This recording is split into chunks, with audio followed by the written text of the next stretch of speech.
नमस्कार। आज हमारा मुख्य टॉपिक है सरकारी व्यय गुणक। इसके पूर्व हमने आरिफ खान द्वारा रोजगार गुणक एम्प्लॉयमेंट मल्टीप्लायर का अध्ययन कर चुके हैं। उसके बाद प्रोफेसर कीन्स द्वारा प्रतिपादित गुणक का भी अध्ययन हमने किया, जिसमें प्रोफेसर कीन्स ने बताया था कि यदि अर्थव्यवस्था में निवेश बढ़ता है तो उसके परिणाम स्वरूप राष्ट्रीय आय कई गुना बढ़ जाती है, और ये जितने गुना बढ़ती है उसे हम गुणक कहते हैं। यानी ये हमारे पास मल्टीप्लायर था, वहां पर मल्टीप्लायर था। अब ये जितने गुना राष्ट्रीय आय बढ़ जाती है, अर्थात K बराबर delta Y upon delta I, जहां पर delta Y representing change in income, whereas delta I representing change in investment. तो ये हमारे पास प्रोफेसर कीन्स द्वारा प्रतिपादित गुणक का फॉर्मूला था। आज हम इसी के बात की चर्चा करते हैं। कॉम्प्लेक्स मल्टीप्लायर के अंतर्गत हम कई प्रकार के गुणक का अध्ययन करेंगे। उसमें हम सबसे पहले अध्ययन करने वाले हैं आज सरकारी व्यय गुणक। सरकारी व्यय गुणक का सीधा तात्पर्य यह है कि जब अर्थव्यवस्था में सरकारी व्यय बढ़ जाता है, जब गवर्नमेंट एक्सपेंडिचर बढ़ जाता है। कैसे गवर्नमेंट एक्सपेंडिचर बढ़ जाता है? वो भी ऑटोनोमस गवर्नमेंट एक्सपेंडिचर। ऑटोनोमस जहां पर गवर्नमेंट को लाभ की प्रत्याशा बहुत कम हो, उसे हम कहते हैं autonomous government expenditure. Such as rural sector में रोड डेवलप करना, सच एज हैंडपंप्स लगानी, सच एज इलेक्ट्रिसिटी प्रोवाइड करना, such as welfare plans implement करना, सच एज। इस प्रकार हम जब इकोनॉमी में देखते हैं तो गवर्नमेंट स्वायत्त व्यय बढ़ा देती है, जिसके परिणाम स्वरूप स्वायत्त व्यय सरकारी व्यय के रूप में बढ़ जाता है। यानी सरकारी स्वायत्त व्यय बढ़ने के परिणाम स्वरूप जब अर्थव्यवस्था में राष्ट्रीय आय बढ़ जाए तो इस प्रकार के गुणक को हम सरकारी व्यय गुणक कहते हैं। हम दूसरे शब्दों में कह सकते हैं स्वायत्त सरकारी व्यय परिवर्तन से, यानी जब गवर्नमेंट का एक्सपेंडिचर, वो भी ऑटोनोमस गवर्नमेंट एक्सपेंडिचर इंप्रूव करता है, तो राष्ट्रीय आय में जो परिवर्तन होता है उसे सरकारी व्यय गुणक कहते हैं।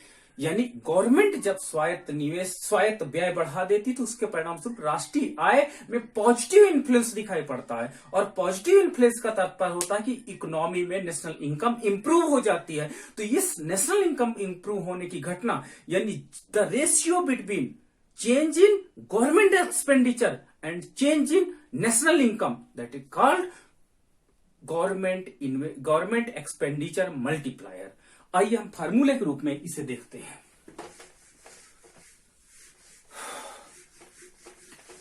जब इकोनॉमी में सरकारी व्यय बढ़ता है, यहां पर delta G representing the government expenditure. जब इकोनॉमी में गवर्नमेंट एक्सपेंडिचर बढ़ता है तो उसके परिणाम स्वरूप इकोनॉमी में नेशनल इनकम कई टाइम्स बढ़ जाती है। जब गवर्नमेंट एक्सपेंडिचर बढ़ता है तो नेशनल इनकम कई टाइम्स बढ़ जाती है। जितने टाइम्स बढ़ती है उसे हम गवर्नमेंट एक्सपेंडिचर मल्टीप्लायर कहते हैं। यहां पर हम फार्मूला देख सकते हैं। यहां पर चेंज इन गवर्नमेंट एक्सपेंडिचर है,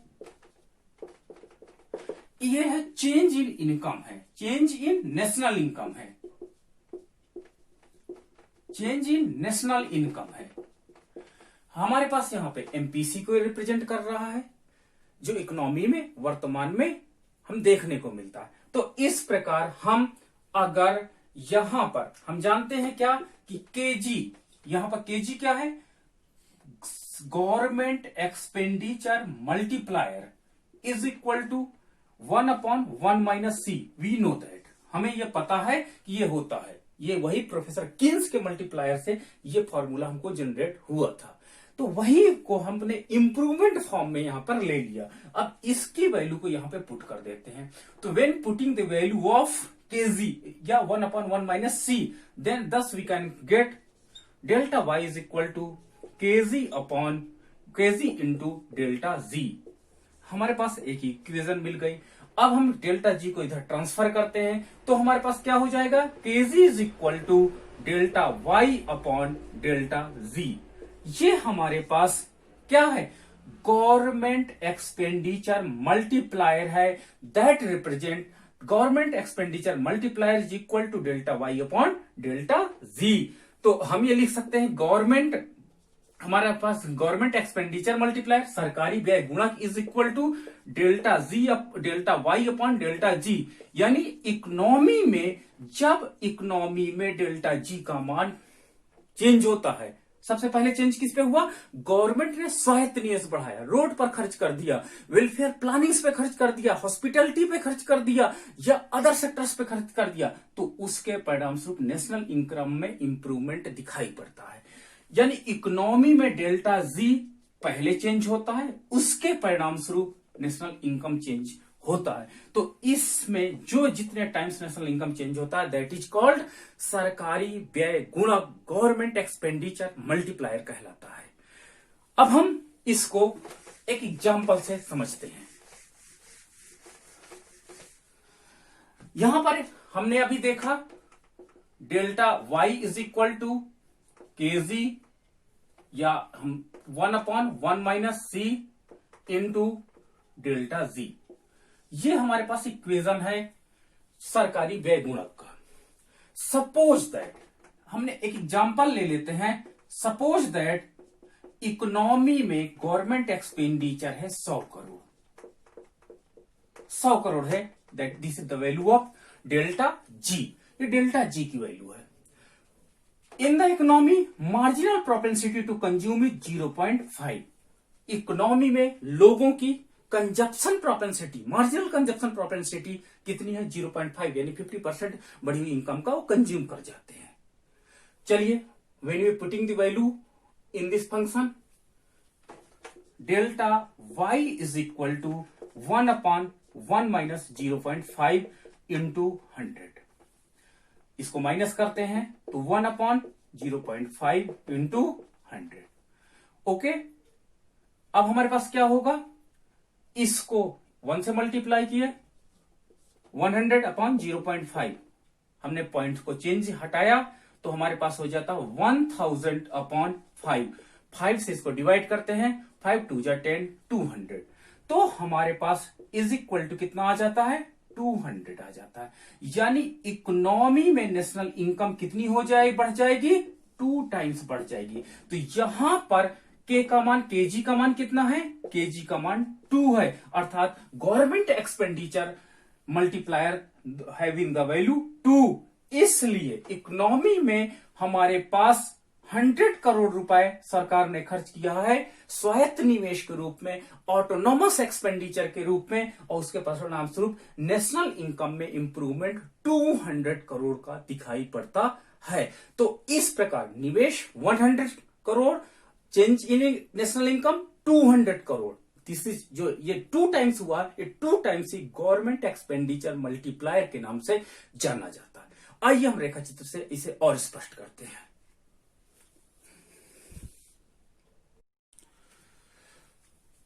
अब हम गवर्नमेंट एक्सपेंडिचर मल्टीप्लायर को डायग्राम के माध्यम से और अधिक स्पष्ट करते हैं। ये हमने 45 डिग्री की इनकम एक्सपेंडिचर लाइंस लिया, that is y equal to c plus S, ये 45 डिग्री की हो गई। हमने x एक्सिस पे नेशनल इनकम को लिया है, y एक्सिस पे गवर्नमेंट एक्सपेंडिचर, वैसे c और i भी इसी एक्सिस पे हमने नोट किया है। हम जानते हैं अगर कंजप्शन है तो ये कंजप्शन रेखा है। हमने इकोनॉमी में मान के चलते हैं कि प्रारंभ में उपभोग तथा निवेश पर ऑलरेडी एक्सपेंडिचर हो रहा है, इस प्रकार ये अगर इन्वेस्टमेंट बढ़ जाएगा तो C प्लस आई होने के कारण ये आपकी सी रेखा that is parallel shift to ऊपर की ओर हो जाएगी। अगला इसमें इन्वेस्टमेंट की वैल्यू भी ऐड हो गई है, यानी यहां पर डेल्टा आई इन्वेस्टमेंट ऐड हो चुका है, जिसके परिणाम स्वरूप हमारे पास इक्विलिब्रियम पॉइंट E1 होता है और हमारे पास इनकम हो जाती है O51।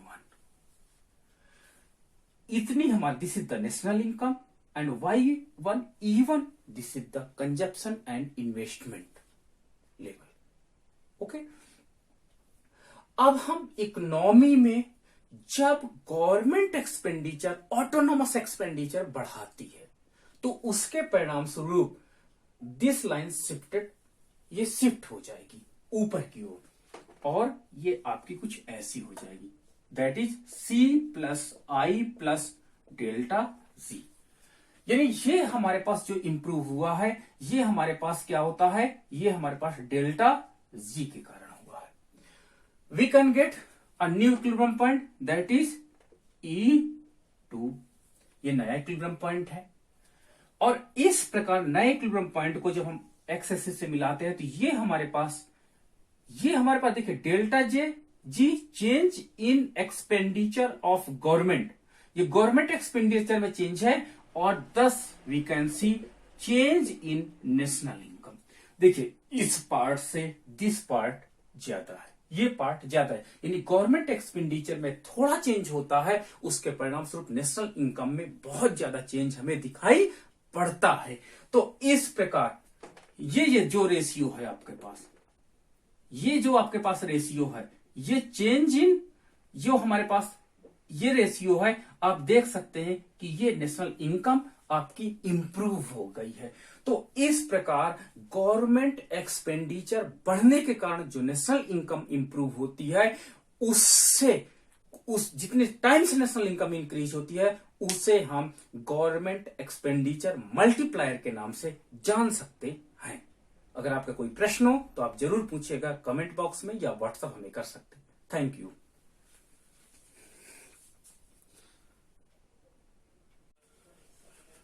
अब हम अध्ययन करेंगे टैक्स मल्टीप्लायर का, अर्थात कर गुणक। हमें जानते हैं कि हमारे पास जो इनकम होती है वो इनकम कहलाती है डिस्पोजल इनकम। डिस्पोजल इनकम यानी व्ययोग्य या प्रायोज्य आय, ऐसी आय जिस पर हम डायरेक्ट टैक्स कट चुका है, और ये हमारे पास इनकम ऐसी इनकम है जो हमारे पर्सनल एक्सपेंडिचर के लिए तैयार है। जब सरकार द्वारा टैक्स लगा दिया जाता है तो टैक्स बढ़ाने के परिणाम स्वरूप हमारे पास डिस्पोजल इनकम का मान कम हो जाएगा। सपोज दैट अगर मेरे पास 1 लाख रुपए है और गवर्नमेंट ने मेरे ऊपर 10% टैक्स लगा दिया, 10% टैक्स बढ़ाने के परिणाम स्वरूप जब ये टैक्स बढ़ जाएगा तो उसके परिणाम स्वरूप 10% अर्थात हमारे पास 10,000 रुपीज इस इनकम में से माइनस हो जाएगा, क्योंकि वो टैक्स के रूप में, तो जब 10,000 के रूप में हमारे पास माइनस हो जाएगा तो अब मेरे पास डिस्पोजल इनकम कितनी बचेगी, ओनली 90,000 बचेगी, अर्थात मेरे पास खर्च करने की क्षमता अब पहले से कम हो जाएगी। तो इकोनॉमी में जब टैक्स बढ़ता है तब उसके परिणाम स्वरूप लोगों की डिस्पोजल इनकम कम हो जाती है, अर्थात खर्च करने योग्य आय पहले से कम हो जाती है, जिसके परिणाम स्वरूप उसका उपभोग पर एक्सपेंडिचर कम हो जाता है, और जब एक्सपेंडिचर डिक्लाइन करेगा तो उसके परिणाम स्वरूप हम राष्ट्रीय आय भी डिक्लाइन करते हुए देख सकते हैं। आइए हम इसे इक्वेशन के रूप में और अधिक स्पष्ट करते हैं। यहां पर ये हम देखते हैं कि टैक्स इकोनॉमी में लोगों की कैपेसिटी, एक्सपेंडिचर कैपेसिटी को डिक्लाइन कर देता है, अर्थात परचेजिंग पावर को डिक्लाइन करता है। तो उसके परिणाम स्वरूप जब इकोनॉमी में टैक्स लगता है, यानी डेल्टा टी यहां पर क्या है, change in tax, change in tax, यानी टैक्स में चेंज हुआ, टैक्स बढ़ सकता है, टैक्स घट सकता है। तो उसके परिणाम स्वरूप हमने देखा कि यहां पर टैक्स मल्टीप्लायर काम करता है -C/1 - C, और उसके परिणाम स्वरूप हम देख सकते हैं कि नेशनल इनकम, अगर टैक्स बढ़ता है तो नेशनल इनकम डिक्लाइन होती है।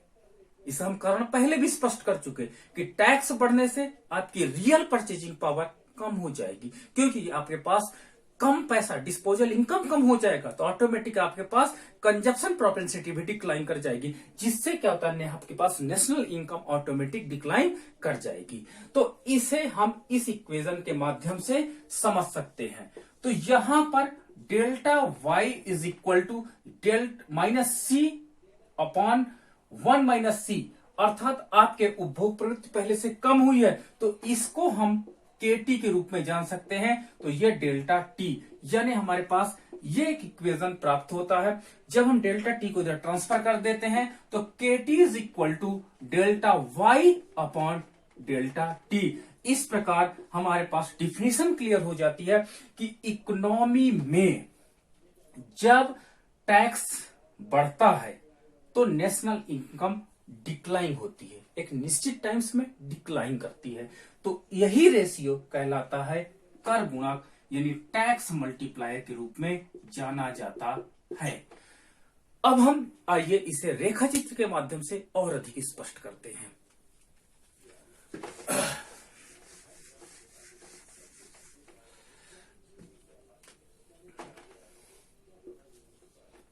ये हमारे पास इनकम एक्सपेंडिचर लाइन है, हमारे पास income expenditure line y equal to C+S है। ये हमारे पास उपभोग रेखा है C, प्रारंभ में टैक्स लगने के पूर्व। तो ये हमारे पास मान लीजिए यह इसके अनुसार ये हमारी इनकम है, लेकिन अगर हम तीनों चीज को लेकर के चलते हैं तो ये हमारे पास है C+I+G। ये हमारे पास प्रारंभिक स्थित है और इस कंडीशन में हमारे पास इनकम OY4 रहती है। हमारे पास ये इक्विलिब्रियम पॉइंट E1 है, ये हमारे पास इक्विलिब्रियम पॉइंट E2 है। सपोज दैट टैक्स इंपोज कर दिया जाता है, टैक्स बढ़ा दिया जाता है। जब टैक्स बढ़ेगा तो निश्चित रूप से आपका उपभोग पहले से डिक्लाइन कर जाएगा। देखिए, टैक्स बढ़ने के कारण उपभोग रेखा नीचे की ओर शिफ्ट होती है and we come at E0 point, और हम E0 इक्विलिब्रियम पॉइंट पर आ जाते हैं। और देखिए उसके परिणाम स्वरूप हमारी इनकम भी डिक्लाइन हो जाती है, जो हमारे पास डिस्पोजल इनकम के रूप में रहती है, या नेशनल इनकम के रूप में जो हमारे पास देखते हैं वो डिक्लाइन मिलती है। यानी पहले डिस्पोजल इनकम डिक्लाइन करती है, उससे हमारा कंजप्शन डिक्लाइन करता है, और उसके परिणाम स्वरूप नेशनल इनकम डिक्लाइन कर जाती है। इसका इंपैक्ट यहां पर क्या पड़ता है कि ये लाइन ऊपर से नीचे की ओर शिफ्ट होती है और 10C+I+G -T के रूप में यहां देख सकते हैं। तो यहां पर टैक्स बढ़ गया, जब टैक्स बढ़ा तो ये लाइन नीचे को खिसकती है and thus we can get new equilibrium point that is E3 suppose that, और यहां पर हमारे पास नेशनल इनकम Y3 डिक्लाइन होकर के हो जाती है। तो इस प्रकार देखिए टैक्स कितना पड़ा, डेल्टा टी टैक्स बढ़ने के कारण, ये डेल्टा टी टैक्स बढ़ने के कारण हमारे पास नेशनल इनकम इतनी डिक्लाइन हो जाती है। इसे हम टैक्स मल्टीप्लायर के नाम से जान सकते हैं। अगर आपका कोई प्रश्न हो तो जरूर पूछिएगा। Thank you.